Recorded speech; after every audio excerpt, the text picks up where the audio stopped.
우리나라는 헌법이라는 그 법 위에 세워져 있습니다. 그 헌법 1장 12조에 가서 보면 모든 국민은 신체의 자유를 가진다. 누구든지 법률에 의하지 아니하고는 체포, 구속, 압수, 수색 또는 신문을 받지 아니한다.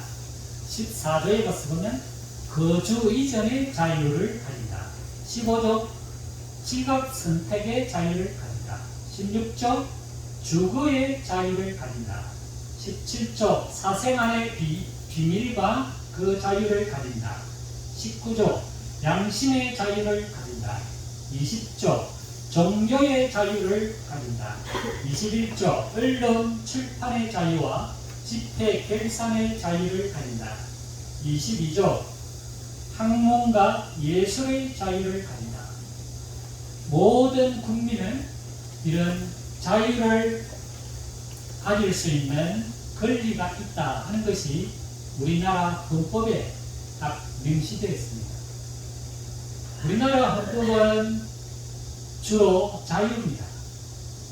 자유가 모든 국민들 속에 자유가 다 보장되어 있습니다.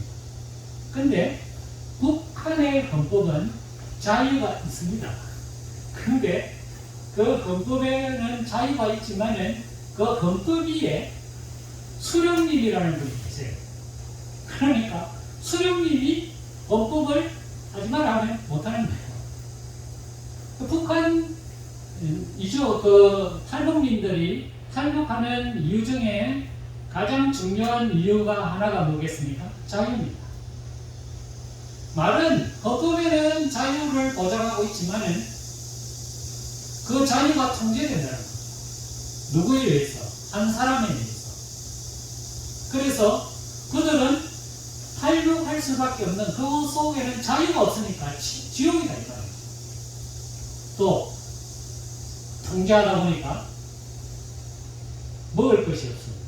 그래서 대한민국으로 와보니까 여기는 천국이다 이거예요. 그러면 반대로 뭐가 있습니까? 북한은 지옥이다 이 말이죠. 그러면 자유가 있고 없고의 차이점이 이렇게 큰 차이점을 만든다는 거죠. 이 자유라는 것이 우리는 공기처럼 누리고 있습니다. 그러니까 자유의 귀중함을 잘 모르고 있다. 그런데 공기가 없는 곳에 살았던 사람들은 공기가 얼마나 중요하다는 사실을 그들은 여기 와서 고백하고 있다. 자, 우리 영적인 문제도 자유가 있고 억압이 있다는 것입니다. 오늘 성경에 보면 영적인 자유를 누가 주느냐? 영적인 자유는 그리스도께서 우리에게 자유를 주신다. 그렇게 말씀하고 있습니다. 그것이 5장 1절의 말씀입니다. 그리스도께서 우리를 자유롭게 하려고 자유를 주셨으니 그러므로 굳건하게 서서 다시는 종의 멍에를 매지 말라. 억압의 멍에를 매지 마라. 왜냐? 그리스도께서 예수님께서 우리에게 자유를 주셨다는 것입니다. 그러면 예수님께서 우리에게 자유를 주신 근거가 뭐냐는 거예요. 우리는 예수님으로부터 자유함을 누리게 되는데 어떻게 할 때 우리가 예수님의 자유를 받느냐는 거예요. 그것은 은혜로 우리에게 자유를 주셨다는 것입니다. 그 자유를 돈을 주고 산 거 아니다 이거예요. 마치 대한민국에서 태어난 사람은 대한민국에서 자녀들은 자동적으로 자유를 보장받는다는 거죠. 이 영적인 자유, 우리가 예수님을 통해서 얻어지는 그 자유는 내가 예수님을 향하여 뭔가를 들어서 얻어지는 것이 아니라 은혜로 주어졌다는 거예요. 은혜라는 말은 뭐겠습니까? 그냥 무료로 그냥 주어지는 거예요. 이 귀중한 자유를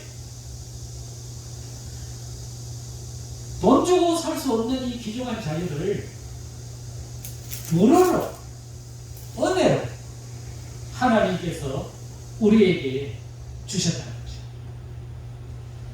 그 은혜는 공짜로 우리에게 주시는데 단 조건이 있다는 거예요. 뭐냐? 예수 그리스도를 믿을 때. 예수 그리스도를 믿을 때. 그 믿음을 통해서 우리에게 자유를, 영적인 자유를 우리에게 무상으로, 무료로, 공짜로 우리에게 주셨다는 거죠. 그러므로 우리는 이 귀중한 자유를 누릴 자격이 있는 것입니다. 그런데 이 귀중한 자유를 내 마음대로 누리게 되면 그 자유를 준 분을 뜻을 거스르게 되겠죠. 하나님께서 우리에게 영적인 자유를 주셨는데 그 영적인 자유를 내 마음대로 사용하게 되면 하나님이 주신 그 뜻을 거스르게 된다는 거죠. 그래서 하나님은 안전장치를 하셨다는 거죠. 우리가 생각하면 내 자유야. 내 마음대로 하는 것이 내 자유야. 그렇게 하고 내 마음대로 살아가게 되면 그것은 하나님의 뜻을 거스르는 자유고 자기 뜻을 나타내는 자유이기 때문에 결국은 그 자유를 통해서 본인이 죄를 짓게 된다. 그 자유는 통제가 반드시 있어야 된다. 13절에 가서 보면 형제들아 너희가 자유를 위하여 부르심을 입었으나 그러나 그 자유로 육체의 기회를 삼지 말고 오직 사랑으로서 서로 종노릇하라. 육체의 기회를 삼지 마라. 너희가 자유를 위하여 하나님께서 부르심을 입었지만 그 자유를 가지고 육체의 기회를 삼지 마라. 자신의 욕망과 욕심을 위해서 하나님이 주신 자유를 내 맘대로 사용하게 되면 그 자유가 죄를 짓는데 사용하게 됩니다. 그래서 그 자유는 하나님의 법에 의해서 통제되어야 된다. 그래야만이 우리가 안전한, 완전한 자유를, 온전한 자유를 누리면서 살아갈 수 있다. 그렇게 말씀하고 있습니다. 하나님께서는 사람을 아담과 하와를 지으시고 에덴 동산에 하나님이 살아갈 수 있도록 하셨습니다. 그 에덴 동산에 자기 마음대로 먹을 수 있도록 먹을 거 입을 거 걱정하지 않도록 모든 것을 허락하셨습니다. 그런데 그 동산 중앙에 생명나무와 선악을 아는 과일을 먹지 말라고 하나님께서 말씀을 하시고 그것을 먹는 날에는 반드시 죽는다고 말씀하셨습니다.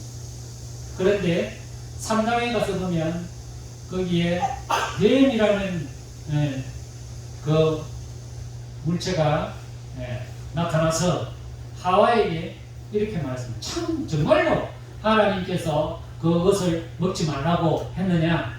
그러니까 하와가 하는 말이 그거 만지지도 말고 보지도 말고 그렇게 하라 했습니다. 그러니까 그 뱀이 하는 말이 아니다. 그것을 먹게 되면 너의 눈이 밝아져서 하나님처럼 되기 때문에 하나님이 그것을 먹지 못하도록 하셨다. 그걸 먹으면 너희가 하나님처럼 된다. 그러니까 그 말 듣고 딱 보니까 먹음직하기도 하고 보안직하기도 하고 탐스럽기도 하더라고요. 그래서 그걸 썩다서 먹었잖아요. 그러자 그의 눈이 밝아져서 자신의 부끄러움을 알게 됐고 그들은 나무 사이에 숨게 되었던 것입니다. 하나님은 우리 인간에게 무한한 자유를 주었습니다. 아담이 하와가 에덴 동산에서 자기 마음껏 살 수 있는 자유를 우리에게 주셨습니다. 그런데 단 조건이 하나 있었습니다.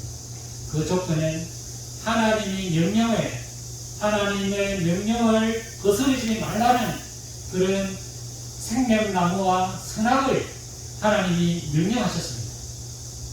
하나님 테두리 안에서 그 자유를 누리라는 것입니다. 하나님의 법 안에서 그 자유를 누리라는 것입니다. 그런데 그 한계를 없애는 사람이 나타났습니다. 그 한계가 누구냐? 없애는 사람이 누구냐? 마귀입니다. 뱀입니다. 사탄입니다. 사탄은 우리에게 찾아와서 그의 한계를 철폐해버려요. 철폐해라. 네가 왜 그렇게 답답하게 사느냐 말이지. 응? 네가 왜 그 하나님이 울타리 속에 그렇게 옹졸하게 사느냐 이 말입니다. 그 울타리를 철폐해버리라. 그러면 너도 마음껏 하나님처럼 된다 이거예요.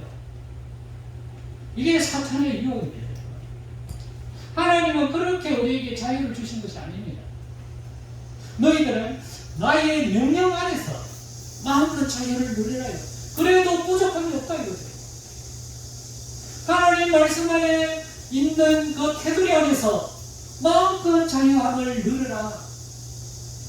그 테두리를 벗어나지 마라. 그렇게 말씀하고 있습니다. 근데 마귀는 그 테두리를 벗어나 아무도 제한하지 못하는 그런 삶을 살아라. 이 말은 내 자신의 정욕과 욕망을 따라 살아라. 네가 하고 싶은 대로 살아라. 그러면 너는 하나님처럼 행복하고 하나님처럼 최고의 그 쾌락과 최고의 그 삶을 누리게 될 것이다. 인간을 지배할 사람 아무도 없다. 그 말입니다. 근데 하나님은 그것이 아니죠. 하나님이 우리에게 주신 그 자유를 가지고 하나님의 명령을 어기지 마라. 그렇게 말씀하고 있는 거죠. 그 하나님의 명령은 바로 성령의 명령입니다. 성령의 영입니다. 그래서 오늘 17절에 보면 육체의 소욕은 성령을 거스르고 성령은 육체를 거스르나니 이 둘이 서로 대적함으로 너희가 원하는 것을 하지 못하게 하려 함이니라. 만일 성령의 인도하시는 바가 되면 율법 아래 있지 아니하리라. 육체의 일은 분명하니 곧 음행과 더러운 것과 호색과 우상 숭배와 주술과 원수 맺는 것과 분쟁과 시기와 분냉과 당 짓는 것과 분열함과 이단과 투기와 술 취함과 방탕함과 또 그와 같은 것들이라. 전에 너희에게 징계한 것 같이 징계하는 이런 일을 하는 자들은 하나님의 나라를 유업으로 받지 못할 것이다. 그렇게 말씀하고 있습니다. 우리 속에는 내가 예수 그리스도를 믿을 때 성령님이 내 속에 들어와 계신다는 거예요. 그러면 내 속에 들어온 성령님은 어떤 일을 하시냐는 거예요. 내 속에 들어와 있는 성령님은 우리의 자유를 하나님의 뜻에 사용하도록 인도하신다는 거죠. 그런데 우리 속에는 하나님의 뜻에 살아가려고 하는 것이 아니라 우리의 본능대로 살려고 하는 본능이 살아있다 이 말이죠. 그래서 육체의 소욕이 있다 이거예요. 우리 마음에 내 마음대로 살아가고 싶어 하는 그런 마음이 남아있다 이거예요. 그 내 마음대로 살아가게 되면 엄청난 문제가 일어난다는 거예요. 그것이 오늘 10개에 나온 제가 읽은 이 죄라는 거죠. 이 죄의 숫자는 15가지입니다. 그 15가지만 죄냐? 그 외에 그와 같은 것들이 또 있다 이거예요. 그러면 우리가 육체를 욕심을 따라서 살게 되면 15가지의 이 죄뿐만 아니라 엄청난 헤아릴 수 없는 셀 수도 없는 죄를 짓게 된다는 거예요. 어떻게 살 때 내 본능대로 내 육체의 욕심대로 내가 하고 싶은 대로 살게 되면 엄청난 죄를 세지도 못하는 엄청난 죄를 지을 가능성이 훨씬 높다는 거예요. 그것을 우리는 예수님을 통해서 예수님을 믿을 때 주님의 성령이 내 속에 들어와서 그것을 하지 못하도록 통제한다는 거예요. 통제. 그래서 하나님의 영을 따라서 그 통제를 따라서 살게 되면 어떤 열매를 얻게 되냐면 사랑과 희락과 화평과 오래 참음과 자비와 양성과 충성과 언혜와 절제니 이 같은 것을 건지할 것이 없느니라. 이는 9가지 열매를 말하고 있습니다. 자, 위에서 이야기한 것은 15가지 죄들을 열개해놓고 성령을 따라 살면 9가지의 열매를 맺게 된다. 그렇게 말씀하고 있습니다. 이 말씀은 우리는 훨씬 죄를 지을 가능성이 많다는 것입니다. 왜? 죄의 그 모양이 훨씬 다양하기 때문입니다. 우리는 하나님의 영을 따라갈 때 하나님의 열매를 맺게 되는 것입니다. 자, 그러면 내가 죄를 짓는 것은 누구의 탓입니까? 결국은 내 탓입니다. 근데 우리는 대부분이 죄 짓는 사람 물어보면 자기가 잘못해서 죄 짓는 사람은 없어요. 전부 다 다른 사람이 나를 유인해서 그렇게 했다 이렇게 말해요. 보면 전부 다 그렇게 자기 변명을 한단 말이지. 내가 잘못해서 내가 이거 죄를 짓다 하는 사람은 정말 정직한 사람이에요. 왜? 자신이 죄를 내가 지었다 그런 것을 내가 행해서 그렇게 했다는 사실을 본인이 이야기하니까 그건 정말 보면 정직한 사람이에요. 근데 대부분의 사람이 나 안 했다 이래. 내가 그래 한 적이 없다 이래. 내가 이렇게 한 거는 저 사람이 나를 이렇게 하더라고 이렇게 했다. 성경은 그렇게 말하고 있지 않습니다. 성경은 죄를 짓는 것은 본인이 내가 육체에 복종했기 때문에 내가 죄를 지은 것이지 다른 사람이 죄를 짓도록 인도를 해서 그래서 어쩔 수 없이 죄를 지었다 그렇게 말하고 있지 않습니다. 우리 속에는 나와 성령의 법이 항상 활동을 겪고 있다는 거예요. 항상 누구를 지배를 받느냐 내가 성령님의 인도하심을 따라야겠다고 그렇게 결정하고 성령님의 인도하심을 따르면 하나님이 기뻐하시는 열매를 맺지만 내 자신이 육체의 욕심을 따라서 결정하게 되면 육체에서 나오는 죄를 짓게 된다는 거죠. 그럼 결정은 누가 했습니까? 내가 한 것입니다. 우리 서서로는 하나님의 영에 복종하려고 항상 예를 써야 된다. 우리 속에는 내가 하고 싶어 하는 대로 할 가능성이 훨씬 높습니다. 나를 통제할 사람은 성령님 외에는 없습니다. 그래서 우리는 항상 성령님의 충만하심을 항상 가지고 살아야 됩니다. 그렇지 않으면 나도 모르게 내 자신의 욕망을 따라 행동하고 내 욕망을 따라 죄를 지을 수밖에 없는 사람이 되는 것입니다. 내 자유는 하나님이 주신 것입니다. 죄를 지을 수 있는 가능성도 하나님이 우리에게 허락을 했습니다. 무한한 자유를 우리에게 주셨습니다. 그러나 그 자유도 하나님의 영으로 통제되어야 됩니다. 그 통제를 하기 위해서 성령님이 우리에게 오셨다는 것입니다. 그 성령님이 우리 속에 오셔서 우리를 하나님의 뜻으로 움직여 가도록 이끄시고 역사하신다는 거죠. 그래서 우리는 항상 우리의 그 모든 것을 성령의 인도하심을 따라 행동하고 살아야 된다 하는 것입니다. 우리는 예수 그리스도를 믿을 때 우리의 정욕과 우리의 탐심은 이미 그 세력이 꺾였습니다. 왜냐? 믿음이라는 그 속에는 예수님의 십자가와 부활이 들어가 있습니다.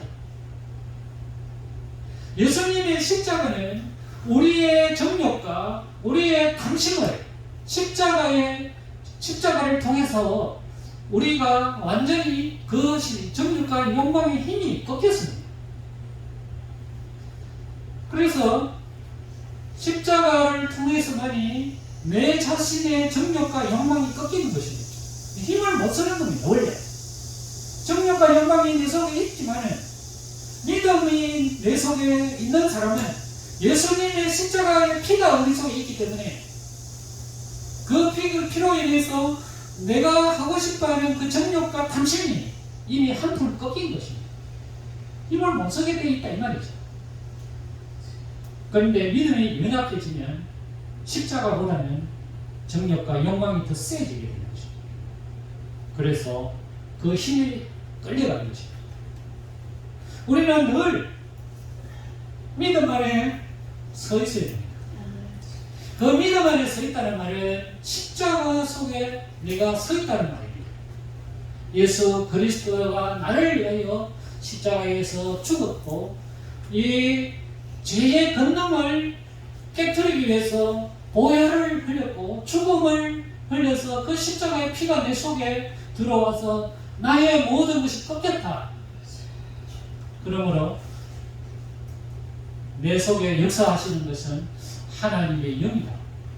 이것을 항상 믿고 의지해야 됩니다. 내 속에 유혹이 들어올 때 내가 무엇으로 그 유혹을 꺾을 수 있겠습니까? 그것은 십자가의 보혈의 능력밖에 없습니다. 그래서 우리가 늘 주님의 십자가를 쳐다봐야 됩니다. 우리가 교회 오면 이 십자가가 있습니다. 이 십자가가 상징하는 것은 그냥 모양이 아닙니다.